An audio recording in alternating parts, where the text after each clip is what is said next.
नमस्कार। After corona series में आपका स्वागत है। आफ्टर कोरोना में हम बात कर रहे हैं, कोरोना जैसी महामारी ने पूरी दुनिया को हिला कर रख दिया है और इतना हिलाया हुआ है कि हमारी सारी अर्थव्यवस्थाएं पूरी तरह से ट्रैक से आउट है। हमारी जीवन शैली पर कई तरह के प्रश्न हैं। हम प्रकृति से जितनी दूर चले गए थे उसको लेकर के भी इसमें बहुत बातें की जा रही हैं। लेकिन एक बात बहुत महत्वपूर्ण है, कोरोना तो आया है और कोरोना चला भी जाएगा, लेकिन कोरोना के बाद हमें हमारी नीति व्यवस्था और रीति व्यवहार में हमें क्या-क्या बदलाव करने चाहिए, क्या हमें आवश्यक लग रहे हैं, इन सब पर बात कहीं नहीं हो पा रही है। सब घबरा करके एक बार फिर से इकोनॉमी को ट्रैक पे लाने के लिए संकल्प दिखा रहे हैं और सारे प्रयास सारी सरकारों के और सारी एजेंसियों के यही हो रहे हैं। लेकिन इस सब एक ऐसी व्यवस्था है तो मानव समाज पर विपरीत असर ना पड़े।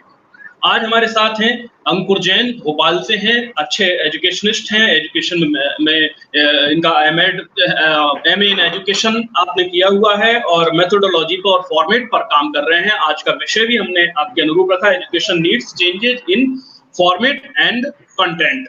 कंटेंट क्या होना चाहिए और एजुकेशन के फॉर्मेट क्या होना चाहिए। इस कार्यक्रम का जो पूरा लपोलुआब है, कार्यक्रम का जो पूरी दिशा है, वो एक स्पीकर केंद्रित होती है। तो मैं इसके बाद मौन हो जाऊंगा और आप अंकुर के साथ सीधे बात कर सकेंगे। अंकुर जी। हाँ जी वरुण जी, आवाज आ रही है और मैं दिख रहा हूँ आपको, क्योंकि मुझे अपनी स्क्रीन पर नजर नहीं आ रहा है मेरा अपना चित्र।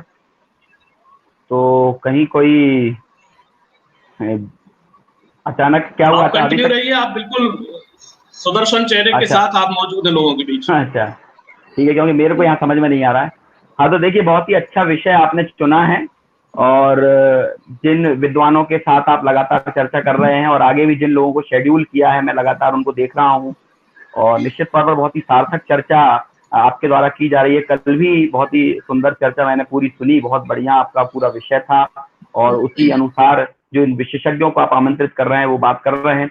मैं तो खैर अपने आप को इतना अनुभवी नहीं मानता हूँ, लेकिन फिर भी आपने मुझे इस मंच पर आमंत्रित किया है, तो इसके लिए मैं आपको बहुत बहुत आभार व्यक्त करता हूँ। अपनी बात रखने के लिए कहा है, जितना भी जो भी अनुभव है या जो कुछ भी मैंने सीखा है उस अनुसार ही अपनी बात रखने की यहाँ प्रयास करूंगा। जैसा कि आपने विषय मेरा निर्धारित किया है कि आफ्टर कोरोना एजुकेशन, और खास तौर से मैं स्कूल एजुकेशन की ही बात कर रहा हूँ, जिस पर लगातार हर तरफ चर्चा भी की जा रही है। कल भी जिन विशेषज्ञ से आपने चर्चा की उन्होंने एजुकेशन पर बहुत जोर दिया और एक बात कही कि इस पूरे उपक्रम के बीच में उन्होंने एक बहुत सुंदर बात कही थी कि 20 लाख करोड़ रुपए का जो पैकेज दिया उसमें एजुकेशन की कहीं कोई बात नहीं है। तो ऐसे में ये बहुत ही हम लोगों के लिए जरूरी हो जाता है इस विषय में मंथन करना, इसकी समीक्षा करना कि आखिर हम लोग शिक्षा को लेकर कितने जागरूक हैं और इस महामारी के बाद, इस संकट के बाद शिक्षा की किस दिशा, शिक्षा को किस तरह से देख रहे हैं, शिक्षा के क्षेत्र को हम किस, हमारी आने वाले जो नौनिहाल हैं उनको किस दिशा में लेकर जाना चाहते हैं। क्योंकि शिक्षा ही एक ऐसा माध्यम है जिसके जरिए व्यापक तौर पर जागरूकता का, संचार का, संदेशों के आदान प्रदान का, अवेयरनेस का, इंफॉर्मेशन का सभी कार्य किए जा सकते हैं। अब ऐसे में यदि शिक्षा को इग्नोर कर दिया जाए तो निश्चित तौर पर यह बहुत ही दुर्भाग्यपूर्ण होगा कि आप अन्य सभी विषयों के बारे में, आप सभी अन्य तमाम तरह की चीजों के बारे में तो बात कर रहे हैं, लेकिन शिक्षा को लेकर कहीं कोई बात नहीं हो रही है।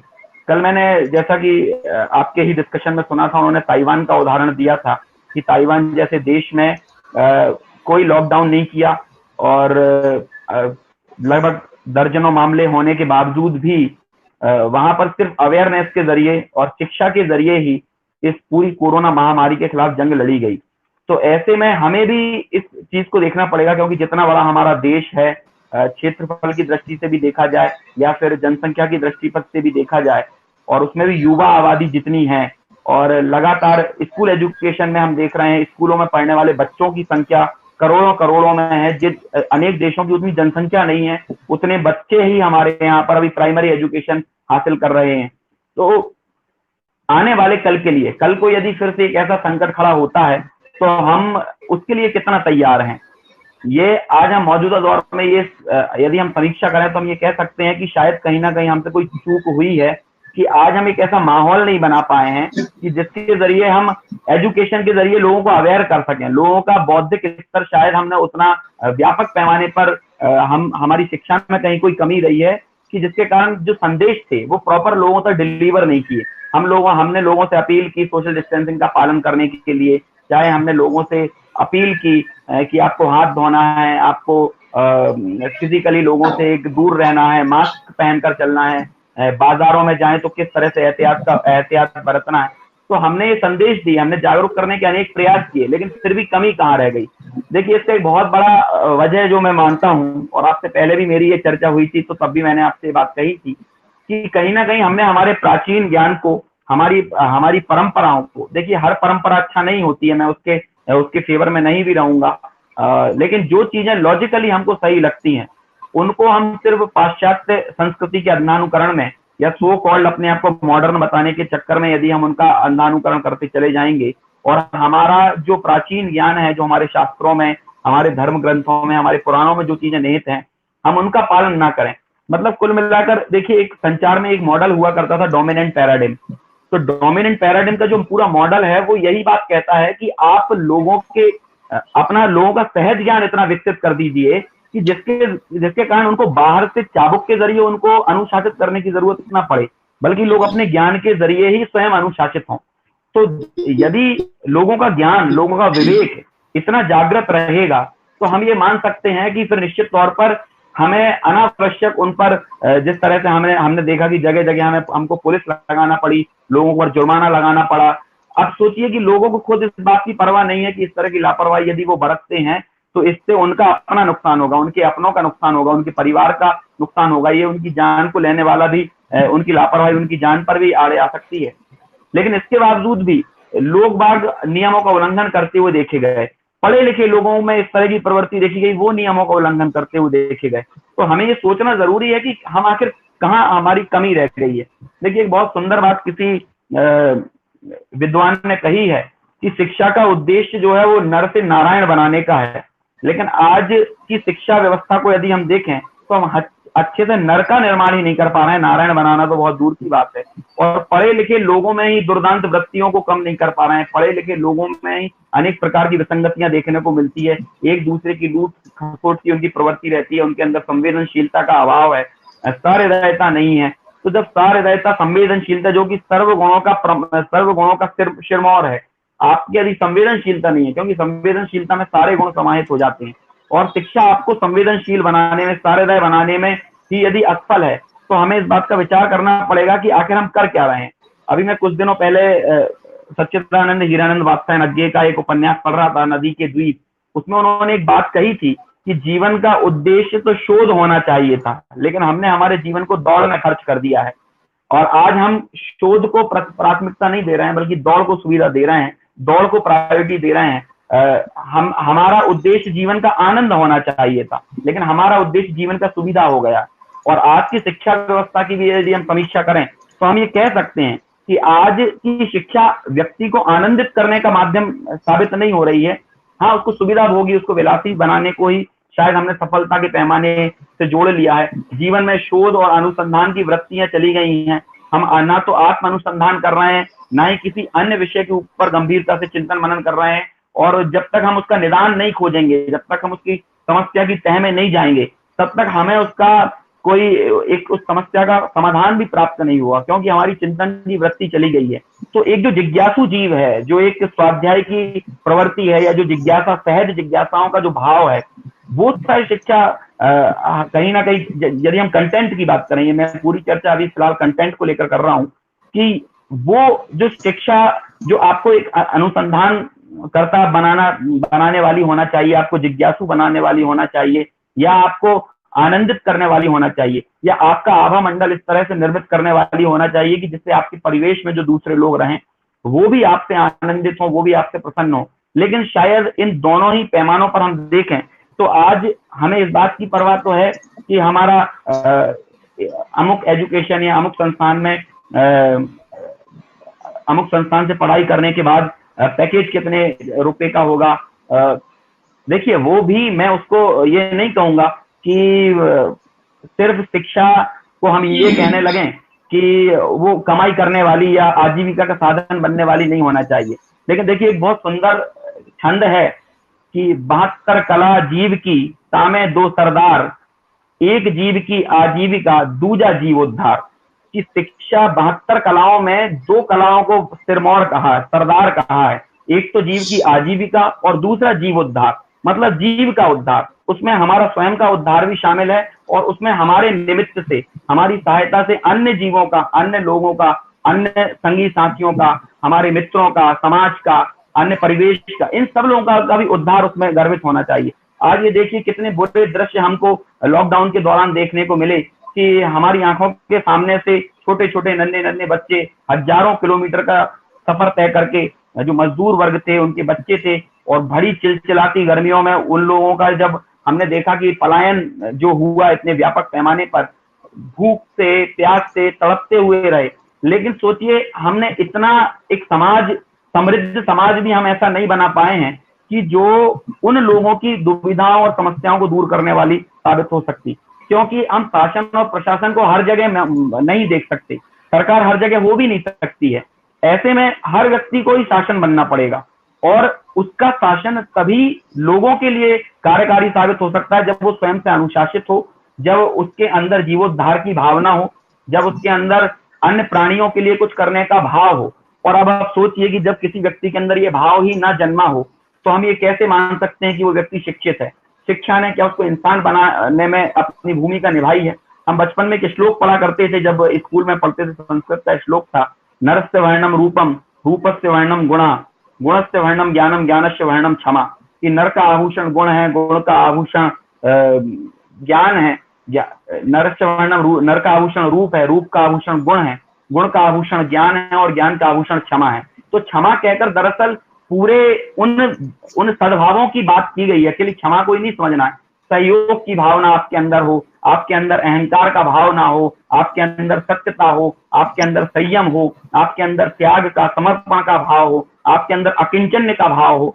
तो ये सारे भावों का यदि समावेश, उसको हमने क्षमा में शामिल किया है। तो यदि गुण के जरिए, यदि व्यक्ति का ज्ञान के जरिए वो क्षमा तक नहीं पहुंचता है और सिर्फ हम बस शरीर मात्र को ही पोषने का यदि उपक्रम करते रहें, हमारा परिवार चलता रहे, उसके पास सुविधाएं होती रहे, हमारे पास चमचमाती गाड़ी हो, कार हो, बंगला हो, सिर्फ इनको ही जुटाना शिक्षा का उद्देश्य नहीं कहा जा सकता। देखिए वरुण जी, मैं एक और बात कहता हूं कि प्रयोजन और फल, इनके बीच में हमको फर्क समझना पड़ेगा। शिक्षा का प्रयोजन कभी भी आजीविका नहीं हो सकता, शिक्षा का फल आजीविका जरूर हो सकता है। देखिए इसको इस तरह से समझें कि एक होता है खेती का प्रयोजन और एक होता है खेती का फल। खेती का प्रयोजन तो अनाज की उत्पत्ति करना है, लेकिन जब आप खेती करते हो तो उसमें घास फूस और चारा भी निकलता है ना, उसमें भूसा भी निकलता है। लेकिन भूसा कभी भी खेती का प्रयोजन नहीं होता। खेती का प्रयोजन तो अनाज ही है, लेकिन जब भूसा भी आता है तो हम उसका भी कोई दूसरा उपयोग करते हैं और उसको भी एकदम ऐसे वेस्ट नहीं कर देते हैं। उसको भी भाई जानवरों के खाने के या और दूसरे उसके उपाय हो सकते हैं, उसमें हम कार्य करते हैं। ऐसे ही शिक्षा का प्रयोजन तो चरित्र का निर्माण ही होना चाहिए। शिक्षा का प्रयोजन तो व्यक्ति के अंदर एक संवेदनशीलता, सहृदयता है, या जो आत्मिक गुण कहे गए हैं, जो सद्गुण कहे गए हैं, उनका आविर्भाव ही कहा जा सकता है।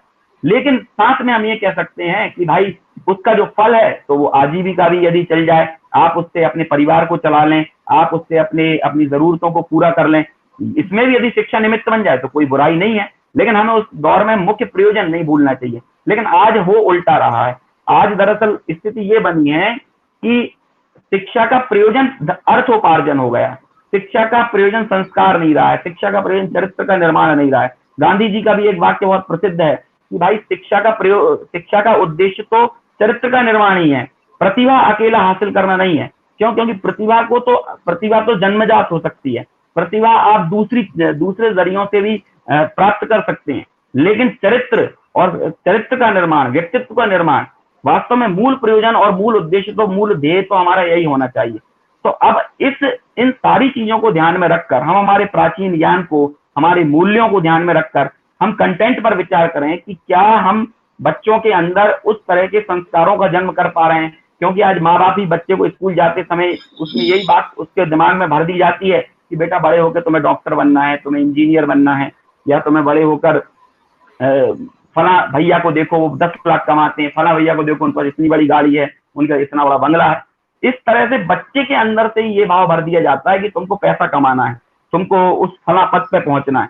लेकिन अब हम चरित्र की बात ही नहीं कर रहे हैं। अब कल को जब बच्चा जो माँ बाप ने उससे एक्सपेक्टेशन की थी उन पर पूरा नहीं, खरा नहीं उतर पाता है, तो वो अपनी नजरों में गिर जाता है। और हम देखते हैं कि पढ़े लिखे लोगों द्वारा ऐसे सुसाइड जैसे कदम उठा पाते हैं। अब आप सोचिए कि यदि व्यक्ति जी नहीं पा रहा है, यदि उसने जीने की कला नहीं सीखी और पढ़ा लिखा होकर भी वो मौत को स्वीकार करना पसंद करता है और वो जीना पसंद नहीं करता है, तो हमने सोचिए शिक्षा के जरिए व्यक्ति को जीने की कला ही नहीं दी, तो अब आप ऐसे में कैसे ये कह सकते हैं कि हम सफल रहे हैं?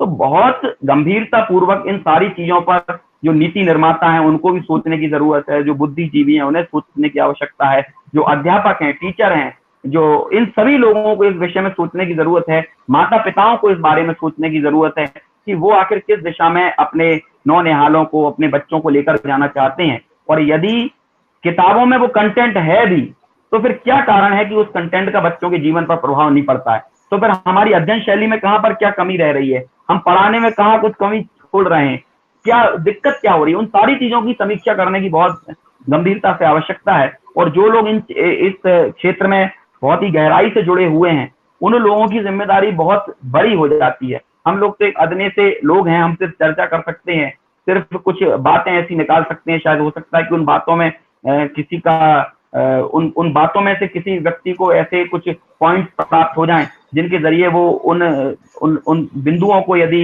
व्यवस्था के अंदर उन्हें इम्प्लीमेंट करते हैं तो शायद उसके कुछ सकारात्मक परिणाम सामने आ सकते हैं। लेकिन यदि ऐसा नहीं हो पा रहा है और हमने वैसे कंटेंट भी बनाए हैं, वैसा सिलेबस भी निर्माण किया है और उन चीजों को पढ़ाने के लिए अध्यापकों को कहा भी जा रहा है, लेकिन फिर भी यदि बच्चों में वो प्रवृत्ति विकसित नहीं हो पा रही है, तो थोड़ा सा गंभीरता के साथ इस बारे में चिंतन मनन करना होगा। क्यों? क्योंकि अनेक प्रकार की विसंगतियां हमको इन 3 महीनों के अंदर देखने को मिली। अब आप सोचिए, जो जिस पैसे की, धन की, संपत्ति की, पद की, प्रतिष्ठा की या अपने प्रदर्शन की जो अंधी भूख हुआ करती थी, वो तो 3-4 महीने में एकदम सुप्त हो गई, उसकी तो कोई आवश्यकता ही नहीं पड़ी। आज हम फिल्म इंडस्ट्री में, टेलीविजन इंडस्ट्री में देख रहे हैं कि जो अंधी भूख और अंधी दौड़ की जो जिजीविषा थी, उसके कारण पिछले 2.5 महीनों के अंदर ही 15 से 20 सेलिब्रिटीज की, तो मैंने कल एक आर्टिकल में पढ़ा, उन्होंने सुसाइड किया हुआ है। तो मतलब ये लॉकडाउन के दौर को, खालीपन को वो क्या पचा नहीं पाए हैं, या क्या क्या ऐसा कुछ हुआ कि एकदम से हमको इतने सारे लोगों की इस तरह की घटनाएं सुनने को मिली, है ना? ये तो सिर्फ एक मोटा मोटा मैं आंकड़ा बता रहा हूँ। अन्य क्षेत्रों में यदि हम नजर डालेंगे, कई चीजें जो हम तक खबरें पहुंच ही नहीं पाती हैं उनको भी देखेंगे, तो बहुत अवसाद वाला समय लोगों के लिए रहा। मतलब जहां लोगों को थोड़ा सा विराम का वक्त मिला, तो वो विराम का वक्त लोगों के लिए अवसाद का वक्त बन गया। वो विराम का वक्त लोगों के लिए विचार का वक्त नहीं रहा। क्यों? क्योंकि विचार वो तभी कर सकते उनके जीवन में जब तत्संबंधी ज्ञान होता, तत्संबंधी उस संबंधी यदि उनके कुछ कुछ विचार और सदी तभी पल्लवित होती जब एक रॉ मटेरियल, जो कहना चाहिए कोरे बीज, बीजारोपण ज्ञान का यदि होता, तो विचार के बड़े वट वृक्ष के रूप में हमारे सामने आता। तो ऐसी बहुत सारी बातें हैं, बहुत छोटे से डिस्कशन में इन सारी चीजों को तो हम सम्मिलित नहीं कर सकते। और जो दूसरी चीज, क्योंकि समय बहुत कम बचा है, तेजी से आगे बढ़ रहा है, फॉर्मेट के ऊपर भी हमको थोड़ी बात करना है कि अब चीजें सारी शिफ्ट हो गई हैं। अब रियल माध्यम से ज्यादा वर्चुअल माध्यम महत्वपूर्ण हो गया। आज अब देखिए कि यदि हम आपके साथ बैठकर किसी और माध्यम से यदि बात करते, जहां पर हमारे सामने 500, 700, 800 लोग सुनने वाले होते और वहां पर कोई सेमिनार, संगोष्ठी आयोजित की जाती और फिर बात रखी जाती, तो ऐसा अब हम नहीं कर सकते क्योंकि चीजें बदल गई हैं। वर्चुअल माध्यम बहुत महत्वपूर्ण हो गया है और इन 3 महीनों के अंदर इसका महत्व हमें बहुत समझ में आया। वैकल्पिक मीडिया पर चीजें शिफ्ट हो गई हैं। आज मैं समझता हूं कि इलेक्ट्रॉनिक मीडिया, प्रिंट मीडिया से भी ज्यादा सशक्त और अधिक लोकतांत्रिक मीडिया यदि कोई है तो वो वैकल्पिक मीडिया, जिसके कारण हर व्यक्ति अपनी आवाज लोगों तक पहुंचा पा रहा है। इतना लोकतांत्रिक मुझे लगता है कि ना तो इलेक्ट्रॉनिक मीडिया है, टीवी, रेडियो है, ना तो अखबार है, जितना आज के दौर में फेसबुक है या फिर जूम है, या अभी हम जिस माध्यम से अभी हम बात कर रहे हैं और लोगों तक अपनी बात रख पा रहे हैं। तो यही चीज आज शिक्षा में भी लगातार देखने को मिल रही है और आने वाला 1 साल तो हमको ऐसा ही लगता है कि सर वर्चुअल माध्यम पर ही बीतेगा। लेकिन इस दौर में हमें यह समझना होगा कि वर्चुअल माध्यम में अधिक समय गुजारते हुए हम वर्चुअल और रियल के बीच का